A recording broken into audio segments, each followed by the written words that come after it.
400 घंटों से अधिक समय तक चले बचाव अभियान के बाद आखिरकार उत्तराखंड के उत्तरकाशी जिले में सिलक्यारा टनल के अंदर फंसे मजदूरों को बाहर निकाल लिया गया है। इसे देश का अब तक का सबसे बड़ा बचाव अभियान माना जा रहा है। इसमें केंद्र और राज्य सरकार की कई एजेंसियों के साथ साथ विदेशी एक्सपर्ट भी शामिल थे। जब ऑगर मशीन भी सुरंग के आखिरी हिस्से तक पहुंचने से पहले जवाब दे गई तो लोगों को लगा कि कई दिन की मेहनत बेकार चली जाएगी।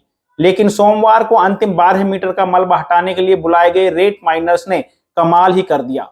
उत्तरकाशी के टनल में जब विज्ञान फेल हो गया, सुरंग में जब टेक्नोलॉजी का ज्ञान फेल हो गया, जब खुदाई की सारी मशीनें हिमालय की दरदरी चट्टानों से टकराकर नाकाम होने लगी, जब टनल की वर्टिकल और हॉरिजॉन्टल ड्रिलिंग में अड़चनें आने लगी, तब रेत माइनर्स वरदान साबित हुए। मजदूरों को बाहर निकालने का रास्ता बनाने के लिए आखिरकार सोमवार देर शाम रेत माइनर्स की मदद ली गई और 17 दिन से फंसे मजदूरों तक पहुंचने का सौभाग्य मिला। मुन्ना कुरैशी ने सुरंग के आखिरी हिस्से को खोदा और मजदूरों ने उन्हें गले लगा लिया। 29 साल के मुन्ना कुरैशी दिल्ली की एक ट्रेंच लेस इंजीनियरिंग कंपनी में काम करते हैं। यह कंपनी सीवर लाइन और पानी की लाइनों की सफाई करती है। कुरैशी इस कंपनी की रेत माइनिंग टीम का हिस्सा हैं। उन्होंने मीडिया से बात करते हुए कहा, मैंने सुरंग के अंदर का आखिरी पत्थर हटाया तो वहां फंसे मजदूर मुझे देखकर खुशी से झूम उठे। उन्होंने मुझे गले से लगा लिया और खाने के लिए बादाम दिए। हम पिछले 24 घंटे से काम कर रहे थे।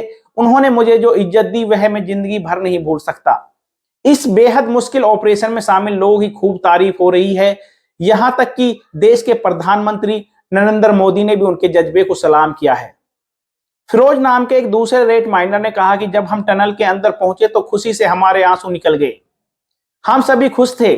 मैंने फंसे हुए लोगों को गले से लगाया और उनका धन्यवाद अदा किया। ऑपरेशन में शामिल एक अन्य रेत माइनर ने कहा कि जब हम आखिरी कुछ मीटर दूर रह गए थे तो हम टनल में फंसे लोगों की आवाजें सुन सकते थे। हमने उनसे कहा कि हम उनके बेहद नजदीक हैं और बहुत जल्दी उनको बाहर निकाल लिया जाएगा। हमारे पहुंचने के आधे घंटे बाद एनडीआरएफ के लोग भी सुरंग के अंदर आ गए। इस मिशन में मुन्ना कुरैशी, फिरोज के अलावा रेत माइनर मोनू कुमार, वकील खान, प्रसादी लोधी, विपिन राजौत भी शामिल थे। उन्होंने सोमवार को शाम करीब 7 बजे मलबा हटाने का काम शुरू किया था और 24 घंटे से भी कम समय में अपना काम पूरा कर दिया। रेत होल माइनिंग छोटी सुरंग खोदकर कोयला निकालने का एक प्रोसेस है, लेकिन 2014 में इसे बैन कर दिया गया था। हालांकि यह तकनीक सिलक्यारा टनल में फंसे 41 मजदूरों के लिए नया जीवन लेकर आई। मुन्ना कुरैशी अभी भी सोशल मीडिया प्लेटफॉर्म पर ट्रेंड कर रहे हैं। बहुत सारे यूजर उनके जज्बे को सलाम करते हुए लिख रहे हैं।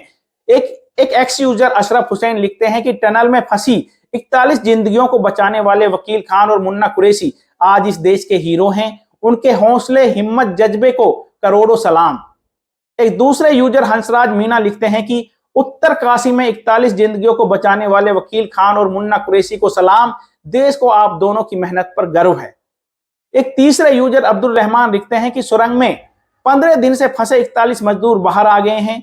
देश ने चैन की सांस ली है। यह सब वकील खान और मुन्ना कुरैशी के मैनुअल ड्रिलिंग से संभव हुआ है। इन दोनों जाबाजों को दिल से सलाम।